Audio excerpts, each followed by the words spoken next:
आज हम लोग मानक विचलन निकालना सीखेंगे पग विचलन विधि द्वारा। पग या पद दोनों भी कह सकते हैं, विचलन विधि, ठीक है, स्टेप डेविएशन मेथड, इसके द्वारा हम लोग मानक विचलन निकालना सीखेंगे। तो स्टैंडर्ड डेविएशन निकालने के लिए हम लोग यहाँ पे सूत्र का इस्तेमाल करेंगे, h root under sigma F I U I का स्क्वायर बटा में n minus sigma F I U I बटा में n का होल स्क्वायर, यह आपका सूत्र हो जाएगा। अब इसमें ये एफ आई क्या है, यू आई क्या है, एन क्या है, इसको जान लेते हैं। लिख सकते हैं कि जहां एक्स आई की बात करते हैं तो एक्स आई जो होता है वह आपका वर्ग चिन्ह होता है, वर्ग चिन्ह, ठीक है, वर्ग चिन्ह क्लास मार्क्स कहलाता है। अच्छा, यू आई क्या होता है, तो वह होता है एक्स आई माइनस ए बटा एच, ठीक है। तो ए क्या है यहाँ पर, ए आपका कल्पित माध्य है, कल्पित माध्य है। एच क्या है, वर्ग माप या वर्ग ऊंचाई कह सकते हैं,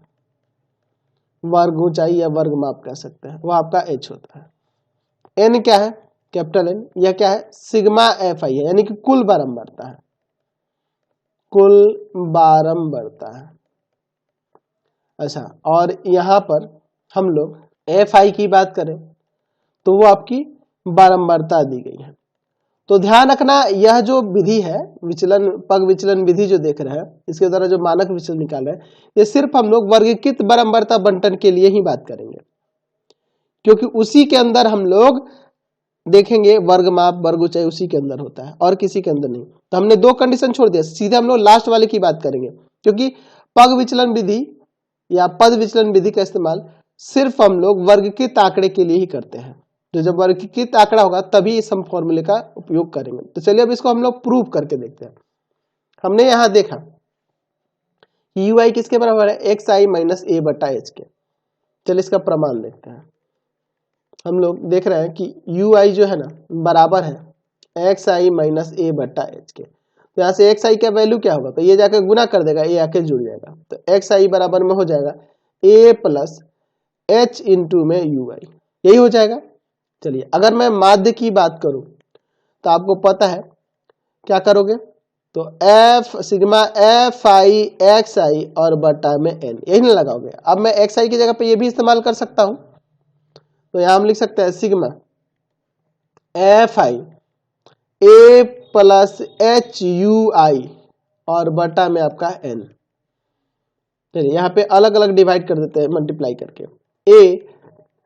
सिग्मा एफ आई बटा एन, दोनों के साथ अलग अलग सिग्मा लगा देते हैं, प्लस यहाँ एच कॉन्स्टेंट है, sigma F I U I बटा में एन, ऐसे लिख सकते हैं। ये सिग्मा एफ आई का मतलब क्या है, एन ही है, तो ये तो हट जाएगा ना जी, बच जाएगा ए प्लस में H sigma F I U I बटा में आपका एन, समझ गए। अब अगर आपसे कहा जाए कि विचलन बताइए तो आप क्या करेंगे, एक्स आई में से माध्य को घटाएंगे, तो एक्स आई आपका क्या है, A plus H U I है, और इसमें से घटाएंगे इसको, A plus H sigma F I U I F I U I F I U I बटा में एन बटा में एन, ये ना करेंगे, इसमें से इसको घटाएंगे तो ये हट जाएगा, आपका एच यू आई माइनस का H sigma F I U I और बटा में आपका क्या आ जाएगा एन, यही ना आएगा, ये कट जाएगा आपका। तो यहाँ से हम लोग एच कॉमन कर लेते हैं, तो एच कॉमन करिएगा तो हो जाएगा यू आई माइनस का sigma F I U I बटा में आपका एन, ये हो जाएगा किसका मान, तो एक्स आई माइनस माध्य का मान। चलिए हम लोग चूंकि जानते हैं परिभाषा से, क्या जानते हैं, तो जो आपका स्टैंडर्ड डेविएशन होता है वह बराबर होता है root under sigma F I into में एक्स आई माइनस माध्य के वर्ग बटा में एन के। इसी के ना बराबर होता है वर्गीकृत आंकड़े के लिए। चलिए अब मैं यहाँ xi माइनस माध्य के जगह पर हम लोग ये रखते हैं, ठीक है। क्या हो जाएगा इससे, तो रूट अंडर हम लोग यहाँ पे लिखते हैं सिग्मा fi, इसके जगह पे यह आ जाएगा xi माइनस माध्य की जगह पे h into you I minus sigma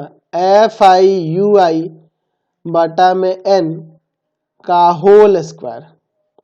और बटा में आपका क्या हो जाएगा n हो जाएगा, समझे ना। यहां पर अब मैं क्या करता हूं, स्क्वायर करता हूं अंदर, ठीक है। तो हो जाएगा सिग्मा fi, यहाँ पे h का स्क्वायर आ जाएगा और a माइनस बी का होल स्क्वायर यहाँ लगेगा, तो हो जाएगा यहाँ पे यू आई का square minus two U I sigma fi U I बटा में n प्लस में क्या हो जाएगा सिग्मा fi यू आई बटा n का होल स्क्वायर। इस ब्रैकेट को बंद कर देते हैं, यहाँ पे मिडिल ब्रैकेट दो, यहाँ पे भी एक मिडिल ब्रैकेट देना होगा और बटा में आपका n, समझे ना। करिए, तो ये जो h स्क्वायर है ये कांस्टेंट है, इस रूट से बाहर निकालेंगे तो वो h हो जाएगा और ये सिग्मा fi को सबसे मल्टीप्लाई कर देते हैं, तो रूट अंडर क्या आ जाएगा और n से सब में भाग भी कर देंगे, दोनों काम एक साथ, fi यू आई का स्क्वायर बटा n minus two sigma fi U I बटा में n और फिर इंटू में ये भी रहेगा सिग्मा fi यू आई बटा में n प्लस ये तो कांस्टेंट होगा ना जी, इसको बाहर ही रखते हैं, सिग्मा fi यू आई बटा n का स्क्वायर और फिर इंटू में सिग्मा fi बटा में आपका n, समझ रहे हैं ना बात को। चलिए सब में n से भाग कर दिया और सिग्मा fi सबके साथ ले लिए। चलिए अब देखिए इसके बाद h root under sigma fi U I का स्क्वायर बटा n minus two sigma fi U I बटा n का होल स्क्वायर हो जाएगा और प्लस में देखो, ये देखो सिग्मा fi जो है और ये n है, ये भी n ही है, तो ये हट जाएगा, सिर्फ ये बचेगा सिग्मा fi यू आई बटा n का होल स्क्वायर, तो ये घट जाएगा ना, यहाँ ये माइनस का 2 है, ये प्लस का 1 है, तो घट जाएगा यहाँ। तो h root under sigma fi U I का स्क्वायर बटा में n माइनस का सिग्मा fi यू आई बटा n का होल स्क्वायर, ये आपका क्या हो जाएगा, स्टैंडर्ड डेविएशन निकालने का फॉर्मूला हो जाएगा कल्पित माध्य विधि, सॉरी आपके पग विचलन विधि यानी कि स्टेप डेविएशन मेथड द्वारा। चलिए अब एक प्रमेय देखते हैं मानक विचलन से रिलेटेड। यदि किसी बंटन का समांतर माध्य यहाँ पे दिया है x के ऊपर बार और मानक विचलन दिया है छोटा सिग्मा तथा कुल पदों की संख्या n हो, तो पदों के वर्गों का योगफल लिख लीजिए, सभी पदों के वर्गों का योगफल किसके बराबर होगा, तो n इंटू किसके बराबर होगा, छोटा सिग्मा यानी कि मानक विचलन के वर्ग प्लस माध्य के वर्गों के योग के बराबर होगा इंटू में n, समझ गए ना। चलिए तो इसको हम लोग प्रूव करके देखते हैं। तो हमने देखा है, फॉर्मूला देखा था प्रसरण के लिए कि छोटा सिग्मा का स्क्वायर बराबर होता है सिग्मा xi माइनस का माध्य का वर्ग और बटा में n, ये n आके इसमें गुना कर देगा n इंटू में छोटा सिग्मा का स्क्वायर बराबर में सिग्मा xi माइनस का माध्य का होल स्क्वायर, ये ना होगा, यहाँ a माइनस बी का होल स्क्वायर लगा देते हैं, क्या हो जाएगा सिग्मा xi का square minus to xi into में माध्य और फिर प्लस में माध्य का स्क्वायर। चलिए अब इसमें अलग अलग सिग्मा लगा देते हैं, n इंटू माध्य छोटा सिग्मा का स्क्वायर बराबर में सिग्मा xi का स्क्वायर माइनस टू इंटू माध्य सिग्मा xi और इसमें भी सिग्मा लगा देते हैं, तो ये माध्य है तो कांस्टेंट है सिग्मा, यहाँ 1 लिख सकते हैं, n छोटा सिग्मा का स्क्वायर इक्वल टू में सिग्मा एक्स आई का स्क्वायर माइनस 2 इंटू माध्य सिग्मा एक्स आई की बात करें तो हम लोग जानते हैं सिग्मा एक्स आई और बटा में कुल पदों की संख्या में जब भाग कर देते हैं तो आपका क्या आ जाता है, माध्य आ जाता है। तो यहाँ से सिग्मा एक्स आई बराबर क्या हो जाएगा, n इंटू माध्य, यहाँ पे आ जाएगा n इंटू में माध्य। समझ गए,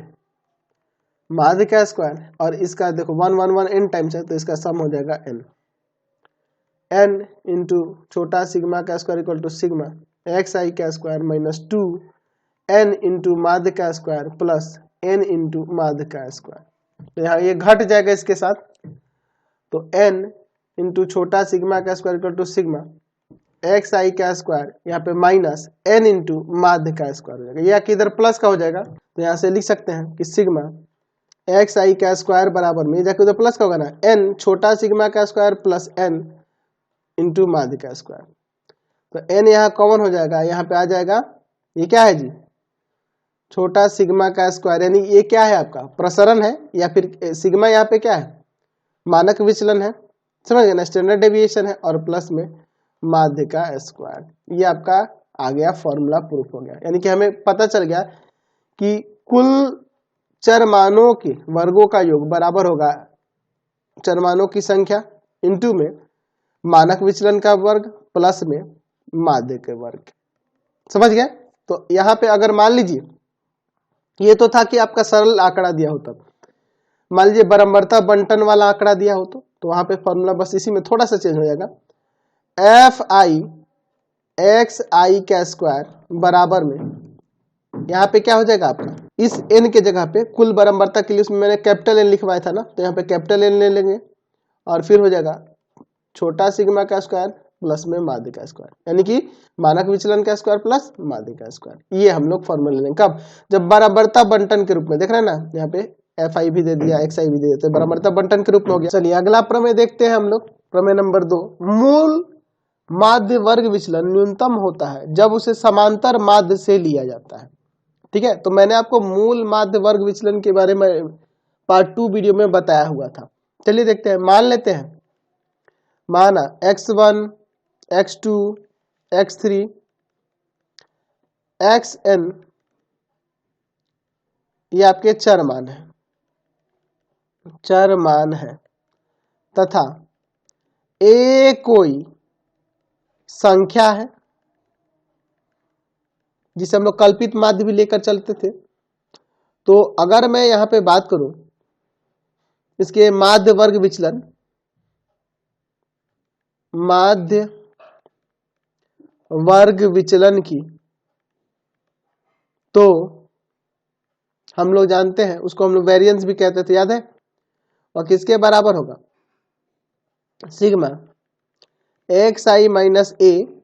आपका कल्पित माध्य भी हो सकता है और बटा में n, ये इसका स्क्वायर बटा में n, ये ना होता है फॉर्मूला, ये हम लोग जानते हैं। चलिए b बराबर में ऊपर a माइनस बी का होल स्क्वायर लगाओगे तो आपका क्या हो जाएगा, सिग्मा एक्स आई का स्क्वायर माइनस का 2 a x1 sorry x I और प्लस में a का स्क्वायर और बटा में आपका n, यही ना होगा। चलिए अब यहाँ पे अलग अलग भाग कर देते हैं, सिग्मा एक्स आई का स्क्वायर बटा n minus 2a sigma X I बटा n और प्लस में a स्क्वायर सिग्मा, यहाँ कुछ नहीं तो 1 दे सकते हैं, और बटा में n।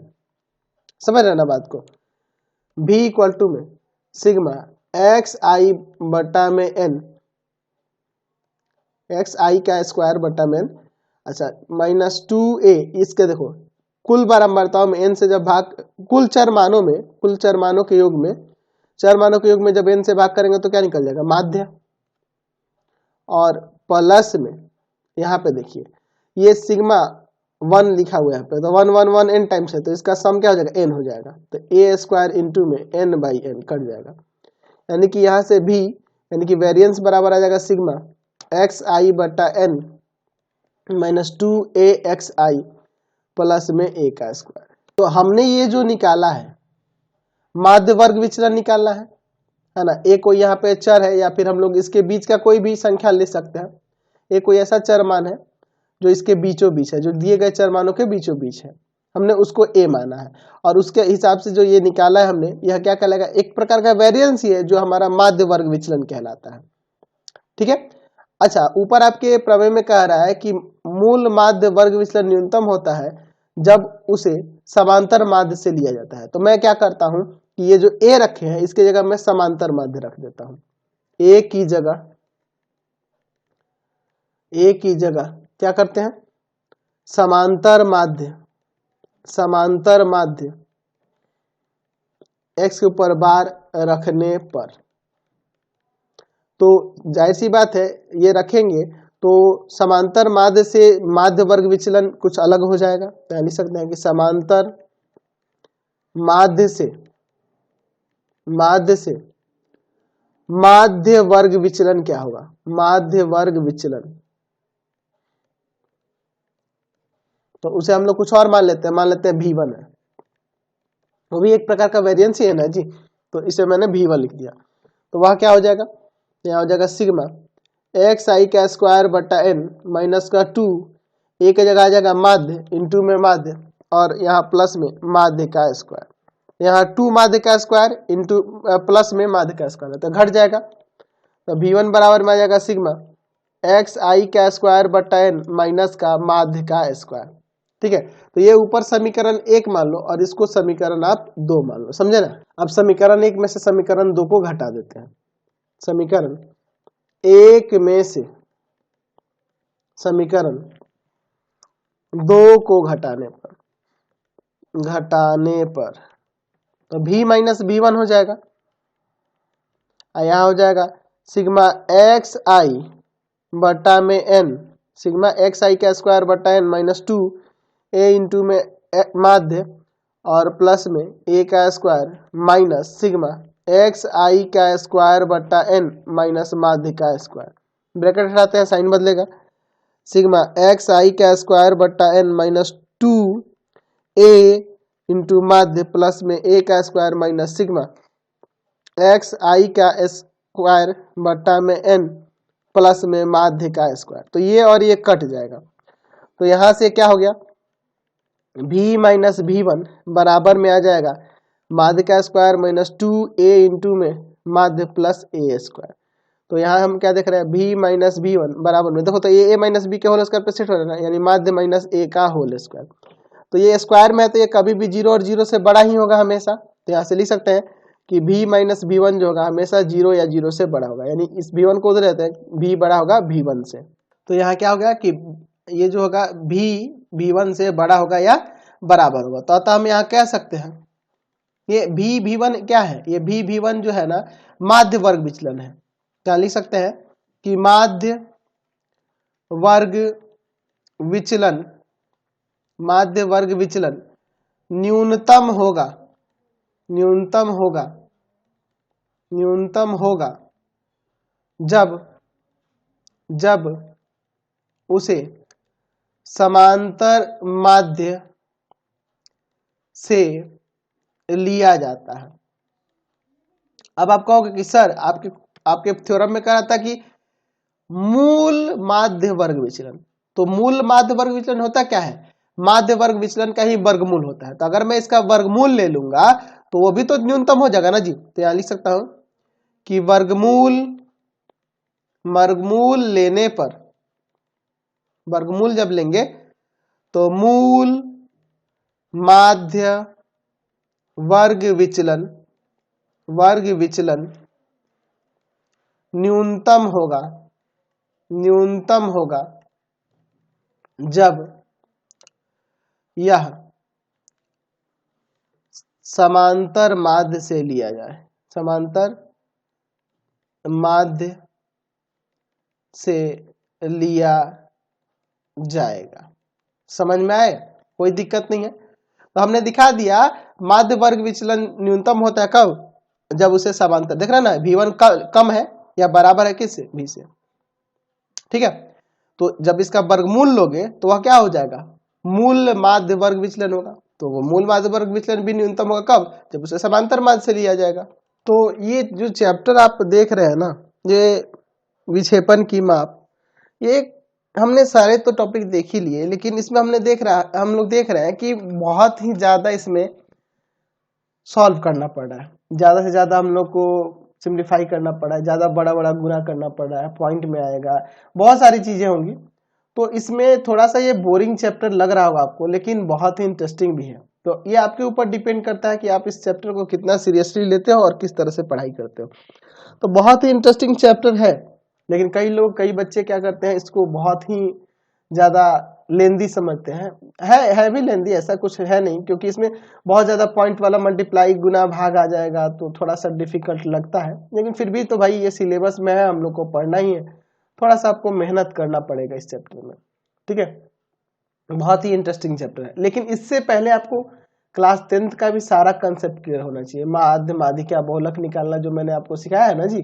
क्लास 10th में, तो वो सब भी आपको आना चाहिए। ये चैप्टर आप पढ़ रहे होगे तो आपको पता चल रहा होगा, तो जरूरी है कि आप वो सारे चैप्टर भी पढ़ लें, यानी क्लास 10th का भी सांख्यिकी चैप्टर आपको पढ़ लेना होगा, तभी आपको क्लास 11th का ये समझ में आएगा चैप्टर, ठीक है। तो मानक विचलन से रिलेटेड जितने भी टॉपिक थे, जो भी था, मैंने सारा कुछ आपको अब बता दिया। अब इसके बाद हम लोग सीधे एक्सरसाइज में चलेंगे नेक्स्ट वीडियो में और सारे क्वेश्चंस को देखेंगे। तो बहुत ही इंटरेस्टिंग चैप्टर है। आपको क्या करना होगा, हमारे 3 चैनलों को आप सब्सक्राइब कर लेंगे। पहला है pathfinder classes Chhapra, pathfinder classes Chhapra. दूसरा है आपका भारती भवन रविकांत सर, भारती भवन रविकांत सर, रविकांत सर। और तीसरा चैनल है रविकांत सर के नाम से। तीनों चैनल को सब्सक्राइब करेंगे। इससे रिलेटेड वीडियो के लिए सीधे डिस्क्रिप्शन में जाएंगे और इससे संबंधित नोट्स के लिए गूगल पे जाके सर्च करेंगे www.ravikantsir.in, ravikantsir.in, और यहाँ जाकर आप सभी क्लासेस के नोट्स और उनके PDF को डाउनलोड कर सकते हैं और पढ़ भी सकते हैं। तो जल्दी से जाके वेबसाइट पे देखिए, इसका भी लिंक मैंने डिस्क्रिप्शन में आपको दे दिया है।